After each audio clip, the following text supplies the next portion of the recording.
Yo adivino el parpadeo de las luces que a lo lejos me indican que está del otro lado de la computadora Antonio Cardarello para ayudarnos a poner la mañana en camino. Estamos escuchando a Gardel hoy, Antonio, 24 de junio. No podemos festejar nunca el día de su nacimiento porque está en cuestión, pero obviamente, por razones muy obvias, no está en duda su Ujú, muerte.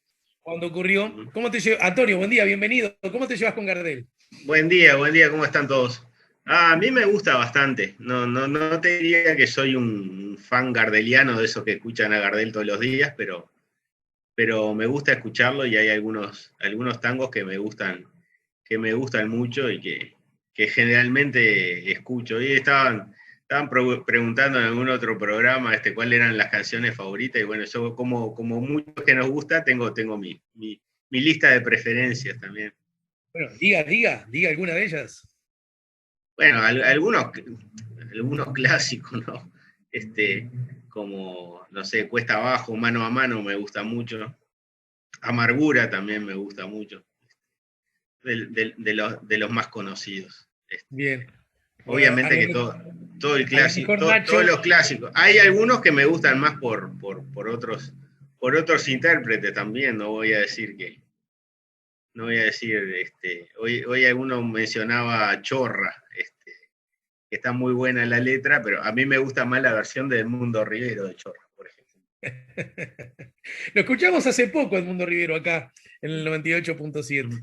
Bueno, mi querido Antonio, ustedes ya lo conocen, es amigo de este programa, amigo personal, además, doctor en ciencia política, investigador y docente. Bueno, y ando con ganas porque hemos hablado, yo no sé si en lo que va del año es la primera vez que conversamos al aire, no. ¿Tanto será? No creo, No, ¿no? no, creo que no, creo que ya conversamos alguna vez. Puede Bien. ser, no, no. Ahora Estuve lo pido. presencial en la oficina banco esa que tenés, en la caja de banco que tenías. No cobré Claro, nada, porque pero de paso venís y. No, no, vos no entendiste cómo es. No tenés que cobrar. Es un tipo es un Habitat tipo, o Red Pagos. Es para que ahí vengas a está. pagar tus cuentas. Es una red de Y cobranza, no, ahí no está. trajiste ninguna factura, bueno. Como no trajiste ninguna factura, hicimos una entrevista. Está bien. Es verdad que estuviste. Bueno, lo cierto es que estamos haciendo el programa a distancia ya desde hace unos cuantos meses también.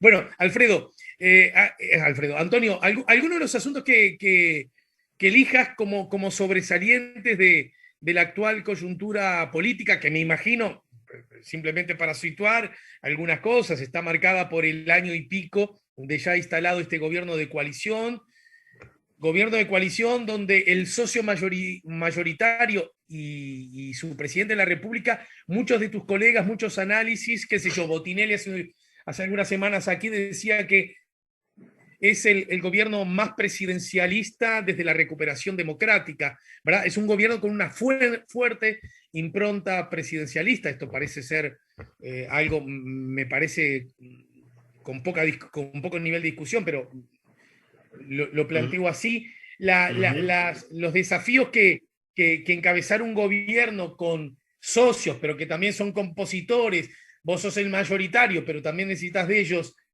a nivel parlamentario, una oposición muy fuerte que sigue siendo el partido más votado, aunque hay ahora, me gustaría preguntarle al profesor alguna idea Ujú. sobre esto. Lo he escuchado varias veces, mira, se lo escuché a la senadora Bianchi, también se lo escuché al presidente del directorio del Partido Nacional decir que el partido más votado es el Partido Nacional, porque el Frente Amplio no es un partido, sino una coalición. Bueno, Ujú. me gustaría, si no te agarro muy a contrapedal, que quisieras algún comentario al respecto. Bueno, amigo, la mesa está servida. Bueno, no, la verdad que no sé por dónde arrancar, así que vamos a empezar la charla. Me gustó esto. Primero, respecto a lo de Botinelli que dice presidencialista, yo diría que es el más personalista, porque presidencialistas, eso no cabe duda. Yo no soy ahí tenemos un cierto matiz con la posición de Botinelli, de que él habla de que el sistema en Uruguay es semipresidencialista o semiparlamentarista.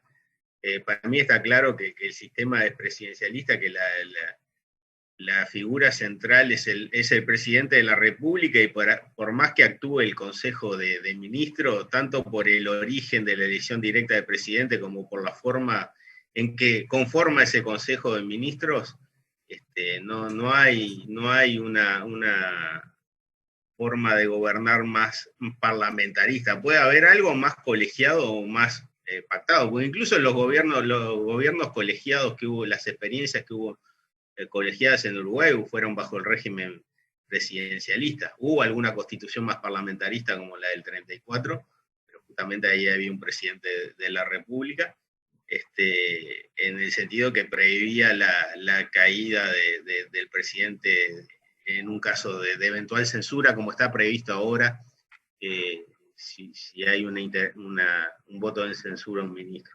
Es cierto que tenemos algunos instrumentos del parlamentarismo, como eso, como el llamado sala, como la censura, pero el régimen siempre es presidencialista. Lo que hay es un mayor personalismo, o se advierte, que en otros gobiernos, pero nadie puede decir que en el gobierno de Sanguinetti no era Sanguinetti el que tenía la última palabra, o que en los gobiernos de Tabaré Vázquez no era él el que tomaba las decisiones. Sí es cierto que el Consejo de Ministros tenía una visibilidad importante, pero ¿quién es el que pone a los ministros y lo puede despedir si quiere? Siempre es el presidente, siempre es el que se impone. En este caso, en un gobierno inédito de coalición, es cierto que la calle Pou lo que hace es centrar mucho la responsabilidad, y le gusta hacerlo, la toma de decisiones en su propia figura, y eso ha reforzado el papel del Partido Nacional, tratando de fortalecer el papel del Partido Nacional, que es el socio mayoritario, es cierto, pero es el partido de gobierno que tiene la representación parlamentaria más débil que se recuerde. O sea, tiene menos representantes en el Parlamento del Partido Nacional de los que tuvo Jorge Valle en su momento. Entonces, esa forma de centrar las decisiones en él, si bien depende básicamente de la negociación con dos socios, me parece que la centralidad que he ido tomando, y que recién estamos hablando contigo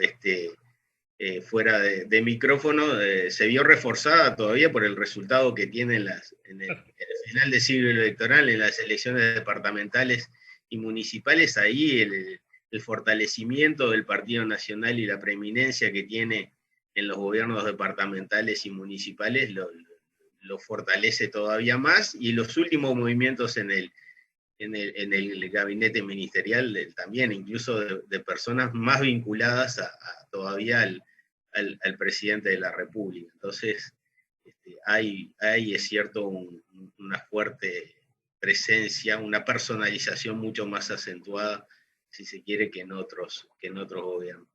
Y respecto a... Un detalle... Uy, escucho como una voz de ultratumba, no sé si es la mía, cuando llega a tu dispositivo, pero me parece que se arregló.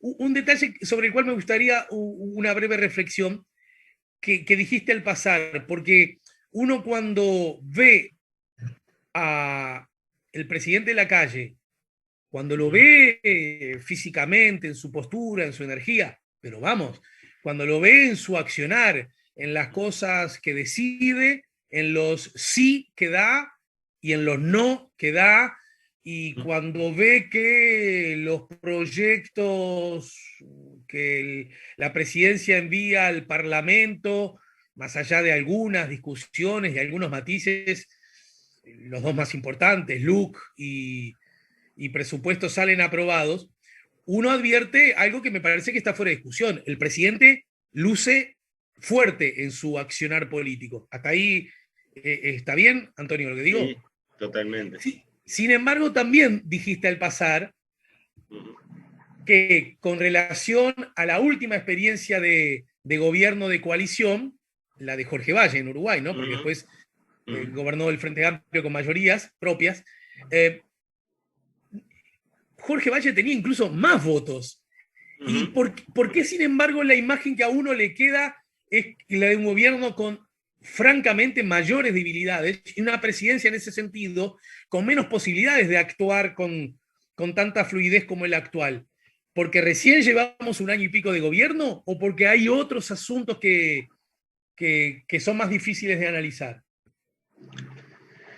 Sí, a ver, yo creo que el gobierno de Valle también, Jorge Valle también entró con con mucha fuerza al gobierno, era el primer presidente, fue el primer presidente electo con las nuevas reglas, el primero que fue electo a través de una doble vuelta, ganándole al Frente Amplio, haciendo una alianza electoral y después una coalición de gobierno con el Partido Nacional, y eso se reflejó incluso en algunas encuestas de opinión pública que por primera vez situaban como un presidente de los partidos tradicionales, recogía incluso cierto margen de simpatía, de apoyo del Frente Amplio. Luego le tocaron también algunas amenazas externas, recordemos lo que fue el fenómeno de la aftosa, y después vino la crisis de 2002, y ahí esa crisis, a la diferencia de lo que ha sido la pandemia, debilitó la figura del presidente y no la fortaleció como ha sido el caso de la gestión de la pandemia con la calle Pou, que bien es cierto, tuvo muy pocos días de un gobierno normal, si se quiere, entre comillas. Recordemos además que Jorge Valle también había tenido a su favor el tema de haber creado la Comisión para la Paz, de haber encontrado la identidad de Macarena Gelman a los pocos días de asumir. O sea, había empezado con un buen talante que se dibujó mucho más rápidamente. Y en el caso de la calle Pou, se ha hablado mucho en todo este tiempo de esa luna de miel extendida y ese apoyo que mantiene en la opinión pública. No solo que ha movido muy bien las fichas en términos políticos, si bien negocia con sus socios, queda claro quién es el responsable de gobierno, no solo ha tenido ese respaldo electoral adicional que fueron las elecciones subnacionales en septiembre del año pasado, sino que tiene la fortaleza que le da esa imagen en la opinión pública, en que varias encuestas de opinión siguen dando niveles de aprobación que son inusualmente altos para un presidente que tuvo inicialmente el apoyo de apenas un 30% del electorado, y que su apoyo en el balotaje fue inferior al de los partidos que lo apoyaban. Eso también cabe recordar. Entonces, hay factores en ese sentido que están jugando en ese fortalecimiento de su figura. Es verdad, y quedó demostrado, me parece a mí, en la segunda vuelta, que el candidato de la calle Pou ofrecía dudas grandes acerca de si era el apropiado, al punto tal que personas que tenían claro que no era bueno que el Frente Amplio gobernara el Uruguay, aún así para la segunda vuelta, o incluso votaron a Martínez, o no se comprometieron en votar a la calle para la segunda vuelta. Hasta ahí podríamos estar de acuerdo. Incluso cuando arranca la campaña 2019, la calle Pou todavía tiene problemas del saldo simpatía-antipatía de las encuestas. Hay un porcentaje bastante alto que lo rechazaba, y digamos, eso se reflejó en el resultado de balotaje, porque si vos tomás el ejemplo de Jorge Valle, que estamos mencionando recién, Jorge Valle tiene en la segunda vuelta casi el mismo porcentaje que la suma de blancos y colorados en octubre del 99. 33 y 22, y él tiene de balotaje 54 y fracción, casi 55. La calle Pou tiene casi 6 puntos menos de lo que obtuvieron los partidos que lo apoyaban en octubre. Entonces, ahí tenés que el candidato, que había algunos de los electores de esos partidos que conforman hoy la coalición de gobierno, que no estaban dispuestos a votarlo pese a lo que significaba. Bien. En cierto modo explica también porque el resultado del balotaje terminó siendo mucho más ajustado de lo que se pensaba a priori.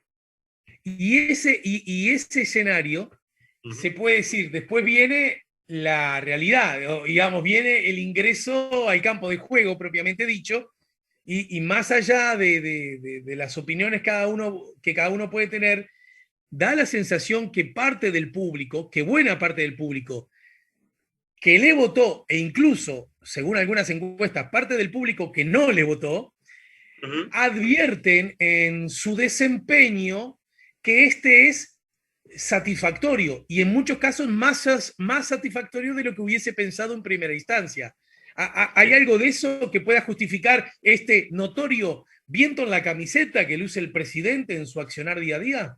Que bueno, todo parece indicar que es eso. Yo no conozco los datos más finos de las encuestas de opinión pública. Creo que salvo la de Factum, que le da un saldo bastante más neutro en cuanto a aprobaciones y desaprobaciones, las otras Mitad, que se mitad. conocen de equipo, cifra y opción, están indicando que dependiendo de la encuesta, pero más o menos entre un 20 y un 30% de los que votaron al Frente Amplio, le otorgan cierto crédito a la gestión del presidente. Entonces, eso a priori no hubiera pasado, tiene que ver con el fenómeno de la pandemia, eso que se ha hablado mucho, del correr atrás de la bandera, de que cuando hay una amenaza externa, uno se pega al que toma las decisiones y le otorga una cierta carta de crédito.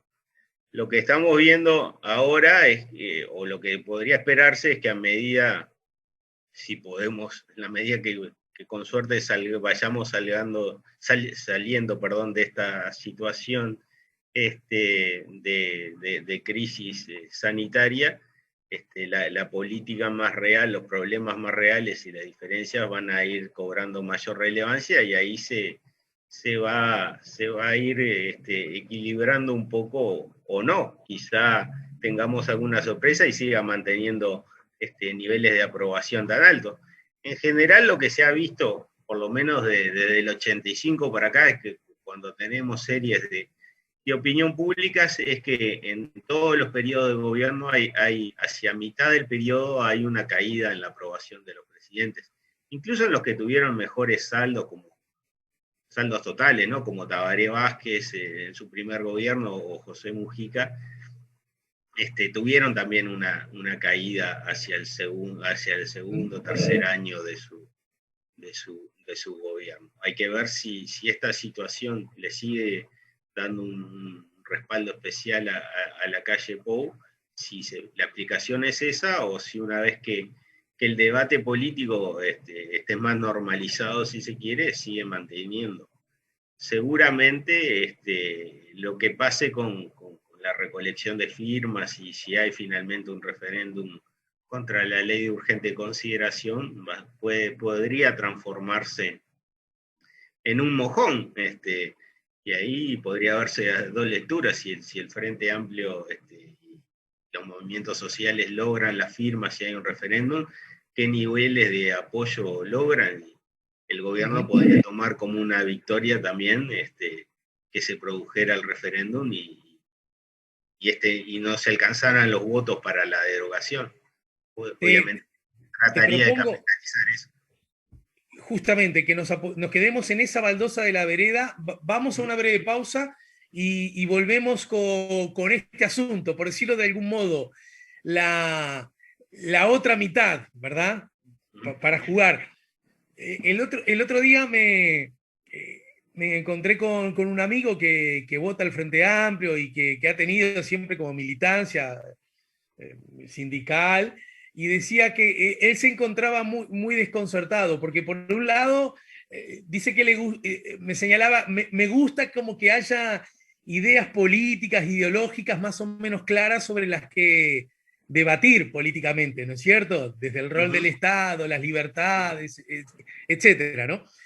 Pero él decía, pero también pienso lo siguiente, resulta que a un año y pico de este gobierno la economía cayó, los pobres aumentaron, hay más desocupación, hay menos salario. Uruguay exhibió durante 2 meses continuos los peores números en contagios y en muertes del mundo, a propósito de la pandemia. Y las encuestas dan que el presidente va fenómeno. Entonces, este amigo, que obviamente pretende que en la próxima elección gane su partido, decía, pero donde pase todo esto y meta no un gol, donde deje de recibir 70 goles en contra, a esto no hay con qué darle, decía, ¿no? Bueno, sacándole el léxico de parada de ómnibus, lo vemos luego de la pausa, ¿sí?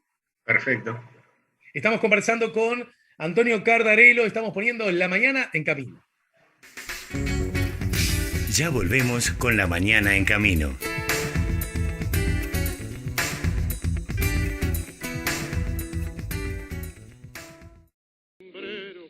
Estamos poniendo La Mañana en Camino. Ahí está. Vamos a seguir hablando fútbol. ¿Qué hay en Liverpool? De a 5. No, le cuento la. Uy, ¿sabés que ahora sí que la niebla bajó y la visibilidad es nula? Me doy cuenta por la ventana de mi casa. Como el árbitro de ayer, como la del árbitro de ayer. Te levanté el centro y vos cabeceás. ¿Vos decís que Peñarol fue favorecido? No, de ninguna manera. Leí un posteo de alguien, un conocido hincha de Nacional, que decía, exceptuando los 2 goles mal anulados y el penal no cobrado, excelente actuación de la terna. Sí, vos sabés que me hizo acordar eso, un clásico que ganó hace unos años Peñarol, 3-2, cuando debutó Jonathan Rodríguez, que hizo 2 goles. Entonces, al principio del partido, hubo una patada de visera a Nacho González que lo dejó groggy todo el partido y lo terminaron sacando. Y el tercer gol de Peñarol es en offside. Y entonces un periodista comentó, bueno, está bien, a Visera lo tendrían que haber echado por esa patada final. Y el tercer gol de Peñarol fue en offside, pero no podemos decir que el arbitraje influyó en el partido. Lo cual me hizo mucha gracia. Igual déjame disfrutar de mi condición de no hincha de Nacional, no hincha de Peñarol, lo que en Uruguay te transforma en una rareza, ¿no es cierto? Y señalarte que me produce igual mucha gracia, porque vos que sos amigo, entendés que la tendencia es más favorecer a Peñarol que a Nacional. Y tengo, como corresponde, grandes amigos, algunos politólogos, grandes, mi otro querido amigo, Rafa Piñeiro, gran hincha de que seguramente, no he hablado específicamente sobre este tema últimamente, pero seguramente opina lo contrario y me consta de otros que opinan exactamente lo contrario, ¿no? Que Nacional es siempre el consentido de la AUF, que le perdonan todo, que lo miman, etcétera. Es más, me acuerdo de un cuplé que yo mismo presentaba en el velódromo, que ocurría cualquier cosa y era penal para Nacional, ¿no? Ah, sí. Sí, esa es un poco la maldición de tener un torneo de estas características que a veces, por suerte en los últimos años se ha equilibrado un poco, por lo menos, bueno, Liverpool ha ganado torneo, el año pasado Rentistas también, pero donde si no gana uno, gana el otro. Entonces esa polarización hace que cuando uno gana, el otro se sienta perjudicado y viceversa, pero es parte del folclore. A mí me gusta también un poco bromear con eso. Bien, sí, está bien. Bueno, no sé si te acordás de lo que había quedado planteado, porque por un lado, en el marco de la marcha de este gobierno, naturalmente resulta indispensable analizar qué está haciendo lo que podríamos llamar el mundo opositor políticamente, el Frente Amplio, partido de oposición, que además es el partido más grande. Más allá, a ver, tirame un breve titular sobre esa definición. ¿Está mal decir que el Frente Amplio es un partido, como sostienen algunos legisladores blancos? Para mí, claramente, es un partido. Nace como una alianza de partidos y se define a sí mismo como un partido o coalición, movimiento, pero yo creo que el hecho de haber caído rápidamente luego de la dictadura en la clandestinidad y bueno, la persecución que sufrieron los dirigentes políticos de mayoritariamente de Frente Amplio, de algunos sectores en particular, hizo que se creara algo así como una mística. O sea, se ha hablado mucho de eso, de la tradicionalización, de la creación de una tradición que tiene mucho que ver con hechos de sangre, así como los partidos tradicionales los llevan a las guerras civiles del siglo XIX, hasta la última gran guerra de la de 1904. El Frente Amplio creó sus hechos de sangre, o sus muertos, o sus mártires, durante esa etapa. Y ahí se crea una identidad del Frente Amplio, y entre otras cosas, lo que se vio claramente cuando se va al sector más votado, que es el Partido por el Gobierno del Pueblo y el PDC, que juntos eran más del 50% de los votos que había tenido el Frente Amplio en el 84, y sin embargo el Frente Amplio mantiene la votación en la elección del 89, y a partir de ahí empieza un crecimiento electoral constante. Pero la identidad del elector que vota del Frente Amplio, primero es del Frente Amplio y luego de los sectores. Incluso lo tenemos con los movimientos que hay a veces de dirigentes entre sectores a la interna del Frente Amplio, y en la creación de sectores, porque en principio todos los sectores que había en el Frente Amplio venían de afuera: el Partido Comunista, el Partido Socialista, el Partido Demócrata Cristiano, el Movimiento Popular Nacionalista, o parte de él, que se transformó en Movimiento Popular Frente Amplista de Fernández Crespo, la lista 99. Pero hoy tenemos varios sectores que se crean una vez fundado el Frente Amplio. Los 30 y pico de sectores que hay nacen ya dentro del Frente Amplio. Y ninguno de ellos se propone dejar el Frente Amplio, y las banderas que primero incluso se vio en alguna campaña electoral, la de 2014 fue muy claro, en la última parte de la campaña electoral, cómo se trató de apelar a la mística o a la tradición del Frente Amplio. Algunos de mis colegas, como Jaime Illafé, ha escrito bastante sobre el proceso de tradicionalización del Frente Amplio, y hay una identidad. Entonces, hablar de que el Frente Amplio en realidad es una coalición de partidos, en todo caso, el término coalición está reservado, por lo menos si nos ponemos un poco más. A mí me gusta hablar los términos lo más claros posibles. Coalición es algo más puntual, una coalición, sea para coalición de gobierno.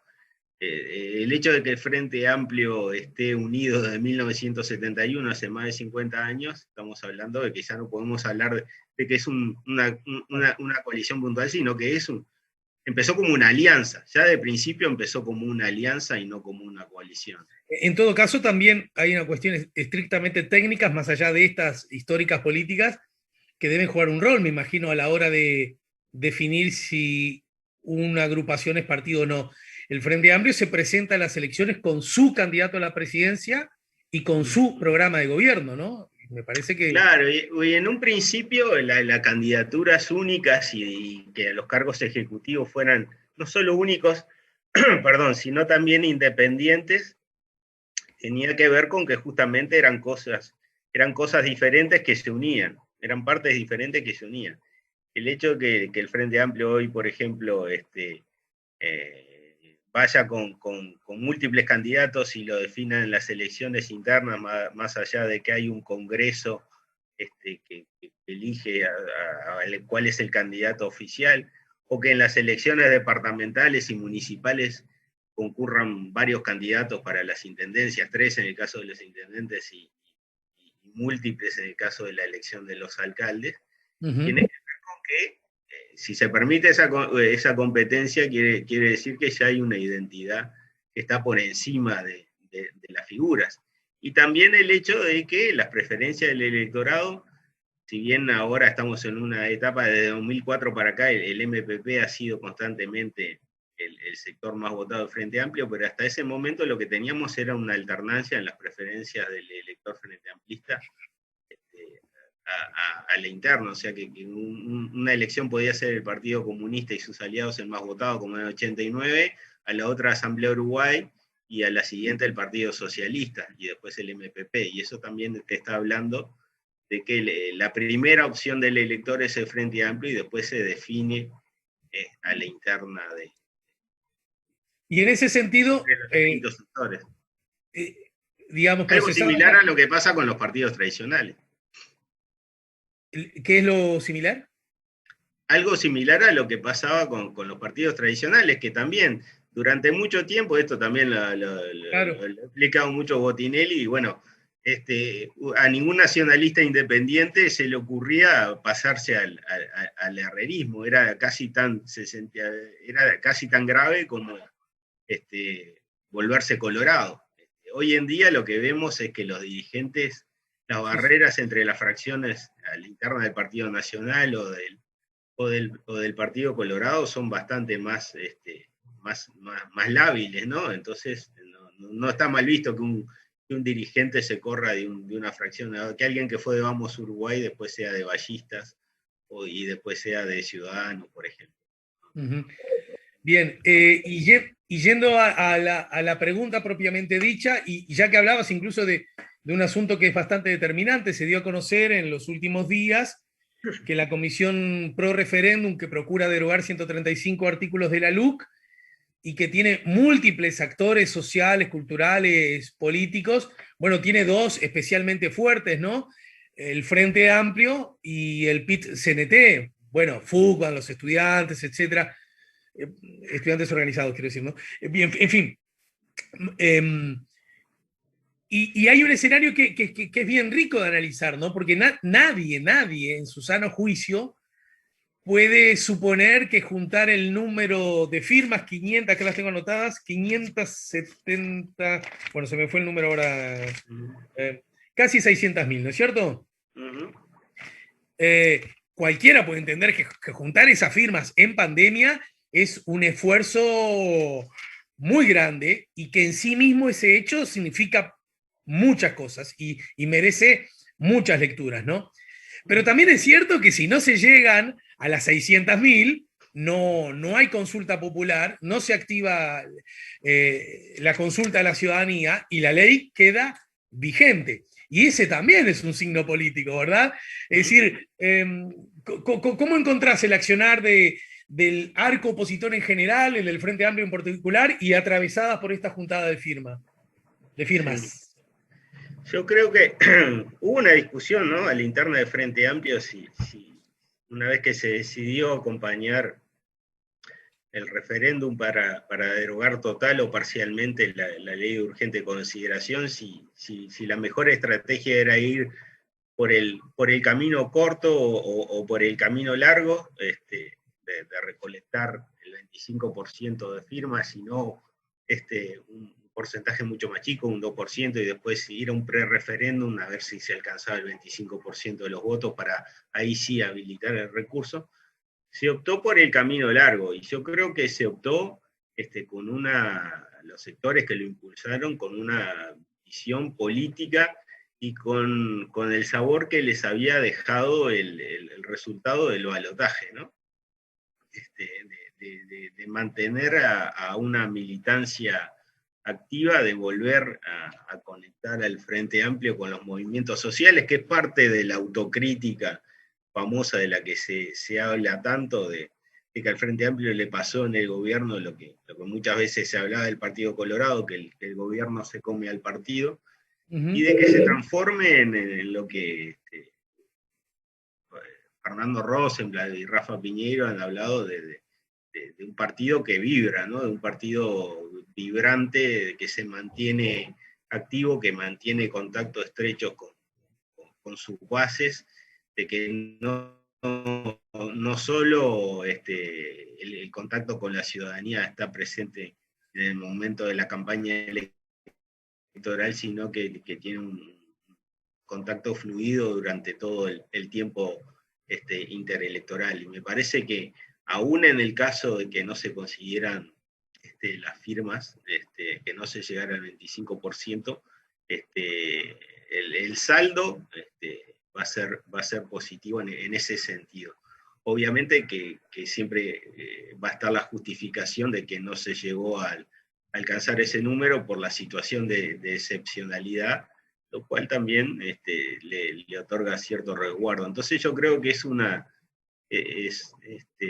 fue un camino elegido, y que le otorgaba ciertas certezas y una forma de que la militancia saliera de esa sensación de, no sé si de estupor, pero sí de bajón por haber perdido la elección en el balotaje de 2019. Ujú. Bien, o sea que podría darse un escenario en el que podríamos usar la expresión ganar, ganar, quiero decir, o ganar un poquito, ganar bastante el gobierno, porque si hay una ley que se promueve usar un recurso constitucional para anularla, perdón, para derogarla, y este no funciona, bueno, si yo soy gobierno me siento satisfecho, ¿verdad? Esa parece ser muy clara, ¿no? Es más, podría creerme y decirle a los demás que esto evidencia que el público aprueba la ley y que la ley fue buena porque por algo la gente ni siquiera firmó para que se llevara a cabo la consulta. Eso por un lado. Pero también es cierto que quienes no alcanzan las firmas suficientes, en caso que eso ocurra, porque todavía está por verse, ¿no? También podrían exhibir que, bueno, que en estas circunstancias, que cualquiera puede entender, son difíciles, son complejas, no son ni por asomo las ideales, ni a las que la izquierda, la cultura izquierda en general está acostumbrada, puede exhibir, bueno, cientos de miles de firmas como una buena noticia después de todo, ¿no? Sí, totalmente. Esto es lo que encontré. Y bueno, no siempre el resultado del referéndum tampoco se puede, además de que falta mucho tiempo para las próximas elecciones, pero no siempre los sectores que tienen éxito en mantener una ley o en derogar una ley, después son ese respaldo se ve explicitado en el apoyo a las candidaturas que los sostuvieron, ¿no? Eso también hay que tenerlo en claro, y más en este caso de que falta mucho, pero obviamente que para el gobierno también va a exhibir como un logro. Miren, ni siquiera lograron juntar la firma porque la gente entendió que la LUC era positiva, más allá de que en realidad lo que hay, o por lo menos lo que las encuestas han mostrado, es que hay bastante desconocimiento acerca de los contenidos de la LUC entre la mayor parte de la población. Y si se produce el referéndum, también hay que ver, ahí se empieza a jugar con otras cartas, y va a operar también el hecho de cuándo, en qué momento se produce y cómo estemos saliendo de la pandemia. Si los números empiezan a mejorar en la cifra de contagios, como parece haber ocurrido en la última semana y en el caso de fallecidos, bueno, ahí el gobierno va a intentar capitalizar eso también. Si eso pasa rápidamente y ya empiezan a pesar más los resultados de la gestión económica, que es a lo que aspira la oposición, bueno, ahí que la gente salga un poco del modo pandemia y encuentre un poco más muestre más preocupación por los problemas económicos, que de hecho son los que, junto con la pandemia, hoy son los principales motivos de preocupación de los uruguayos, ¿no? El tema de la seguridad, que fue la vedette durante más de 10 años, hoy Claro. ocupa un lugar de la preocupación de los uruguayos muy, muy menor. Claro. Bueno, y acá, con esto último decís, y lo usamos como final, se instala una nueva vez el histórico debate. Si ítem seguridad que salga de la preocupación máxima de los ciudadanos habla de que la seguridad ha mejorado, o habla de que otras preocupaciones le han ganado en la carrera. Del mismo modo que al revés le ocurrió cuando el Frente Amplio gobernó el país, ¿no? Que las históricas preocupaciones del salario, del trabajo, de los ingresos, que eran los históricos, a los que los uruguayos ponían en primer lugar como preocupación, fueron desplazados por los temas vinculados a la seguridad. Y la oposición decía, porque sos un desastre en los temas de la seguridad, y el gobierno de la época decía, no, porque los históricamente problemáticos los hemos solucionado, ¿no? En fin. Claro.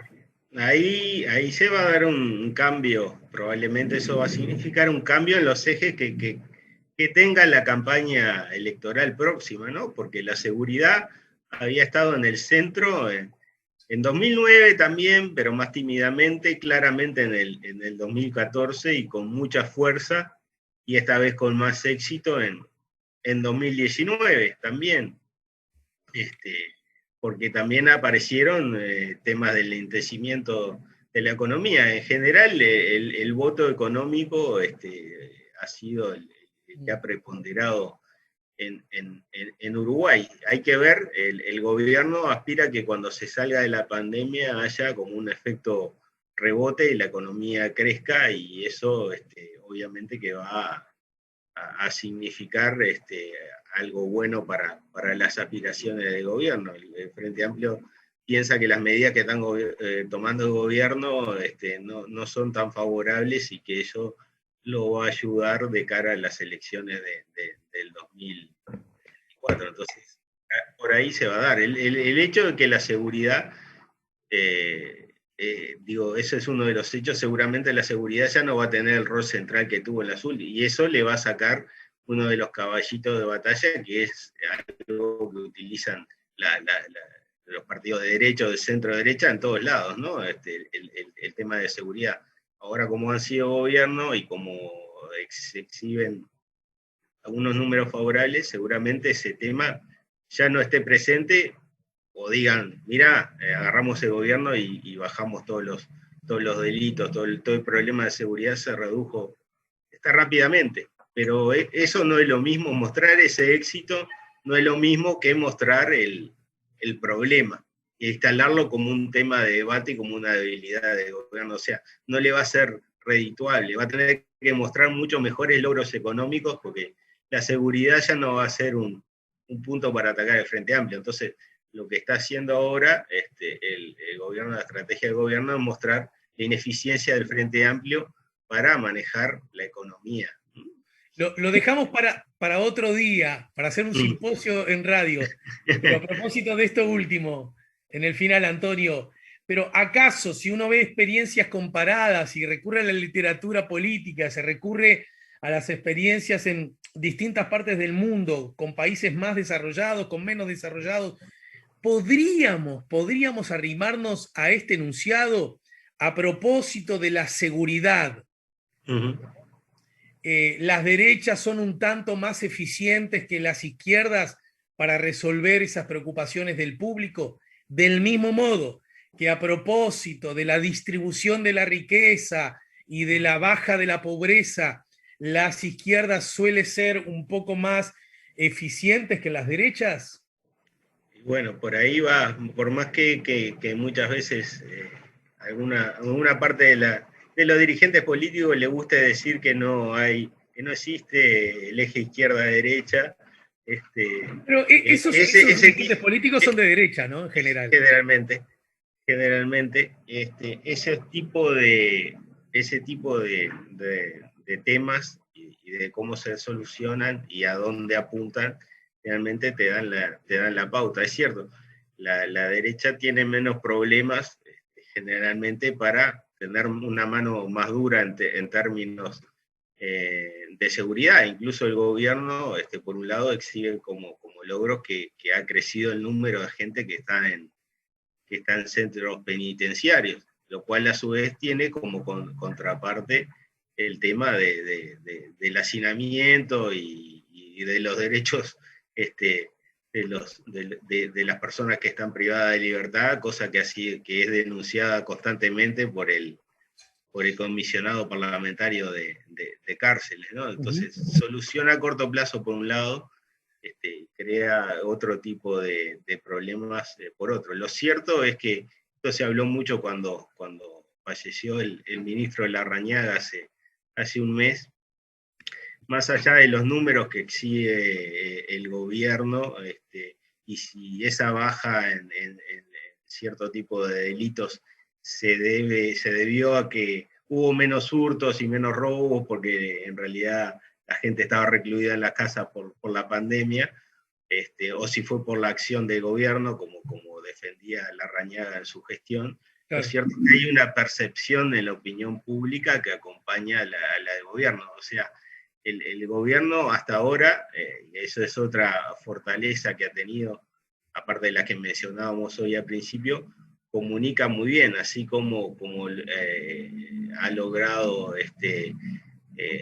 imponer su visión de que el número de contagios tiene que ver con un tema de responsabilidad individual y de la gente, cosa que los responsables de las empresas de opinión pública se han encargado de destacar. Ahora, cuando le preguntamos a las personas, la gente siempre son los otros, y no responsabilizar al gobierno. También el gobierno ha sido mucho más eficiente en transmitir la idea de que la baja de los delitos era un tema de actitud y de cambiar, de dar respaldo al accionar de la policía, etc. Y no de que en realidad, pues, una frase que le gustaba decir al ex ministro de Larrañaga era que los delincuentes no hacían la reclusión, no se guardaban por la pandemia. Pero, claro, si la gente sí está en sus casas, ahí hay menos chance, por lo menos en cierto tipo de delitos. Pero exacto, más allá de cuál sea el argumento verdadero, lo importante es lo que la gente piensa. Bien. Y la gente le está dando la razón al gobierno por ahora. Hoy juegan tus dos equipos, juega la selección de Uruguay y juega Nacional. Si tuvieras que elegir un triunfo, ¿cuál elegís? Y que gane Nacional. Hay que tener en cuenta, no, que gane los dos. Pero Uruguay en realidad precisa una sola victoria, que tendría que ser hoy, hablando en serio, contra Bolivia, y después le queda un partido más contra Paraguay. En realidad, no, ese dilema de cuarto puesto, ¿no? Claro, ese dilema entre el equipo de fútbol y la selección no lo tengo, no puedo decir que soy más hincha de uno o de otro. Bien, te mando un abrazo grande, Antonio, y muchas gracias como siempre. No, por favor, Ale, un abrazo grande para vos y para toda la audiencia. Hasta pronto. Saludos a las chicas. Hasta luego. Bueno, serán dados, gracias. Saludos a la FLIA también. Gracias.